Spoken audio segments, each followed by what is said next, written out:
South കൊറിയയിലെ ജിയോങ്ങി പ്രൊവിൻസിലെ ഒരു അടിപൊളി ഐലൻഡാണ് കേട്ടോ ജെബുഡോ ഐലൻഡ്. ജെബുഡോ ഐലൻഡിനെ കുറിച്ച് പറയുകയാണെങ്കിൽ ഇവിടുത്തെ ഏറ്റവും പ്രധാന ഒരു ആകർഷണം എന്ന് വെച്ച് കഴിഞ്ഞാൽ എല്ലാ സമയത്തും ഈ ഐലൻഡിലോട്ട് കയറാൻ പറ്റില്ല.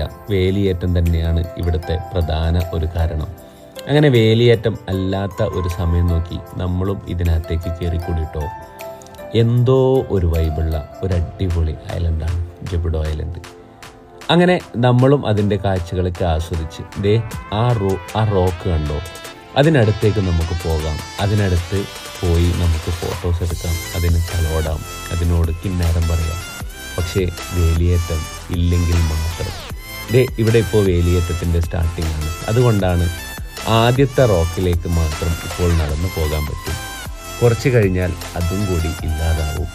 അങ്ങനെ നമ്മൾ അവിടെ നിന്നും കുറച്ച് ദൂരം പോകാനുള്ളത് കൊണ്ട് ഇവിടുത്തെ സൺസെറ്റും ഒരു പ്രത്യേകതയാണ് കേട്ടോ.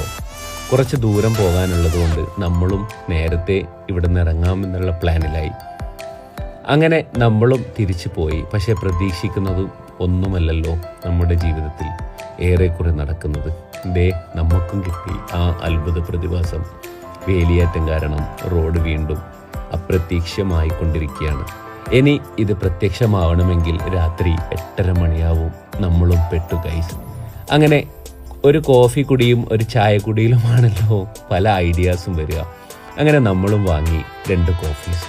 അങ്ങനെ സംസാരിച്ചു തുടങ്ങി. ഇനി അടുത്തത് എന്ത് ചെയ്യണം? രാത്രി തണുപ്പ് കൊണ്ടുപോകണോ അല്ല ഇവിടെ സ്റ്റേ ചെയ്യണോ? അങ്ങനെ നമ്മൾ വീണ്ടും അതിൻ്റെ സൺസെറ്റൊക്കെ കണ്ട് നമ്മൾ അവിടെ നിന്ന് ആസ്വദിച്ച് നമ്മൾ പ്ലാൻ ചെയ്തു എങ്ങനെങ്കിലും ഇവിടെ തന്നെ തങ്ങാം. അങ്ങനെ തങ്ങാനുള്ള ഒരു സ്ഥലവും നോക്കി. ഇവിടെ ഒരുപാട് റിസോർട്ടുകളും ഹോട്ടൽസുകളും മോട്ടൽസുകളൊക്കെ ഉണ്ട് കേട്ടോ. നല്ല ഫാമിലിയായി നിൽക്കാനും അല്ലെങ്കിൽ അതിൻ്റെ ഒരു വൈബ് എടുക്കാനും പറ്റിയ ഒരു ഐലൻഡ് തന്നെയാണ്. എല്ലാ സൗകര്യങ്ങളും ഉണ്ട്. അങ്ങനെ നമ്മളും ഒന്ന് ചൂസ് ചെയ്തു. നമ്മുടെ സൈക്കിൾ ആദ്യം അവിടുത്തെ ഗോഡൗണിൽ സേഫായി വെച്ചു.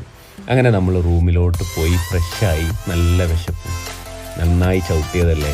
അങ്ങനെ നേരെ നമ്മുടെ മുതലാളി തന്നെ ഒരു ഹോട്ടലിൽ നമുക്ക് സജസ്റ്റ് ചെയ്ത് തന്നു. മുതലാളി നമ്മളെ ഹോട്ടലിലേക്ക് കൂട്ടിക്കൊണ്ടുപോയി. നമ്മൾ അവിടെ നിന്ന് കൊറിയൻ ഫുഡൊക്കെ കഴിച്ച് വീണ്ടും നമ്മുടെ ജെബുഡോയുടെ രാത്രിയുടെ സൗന്ദര്യത്തിലേക്ക് അങ്ങനെ നീങ്ങി.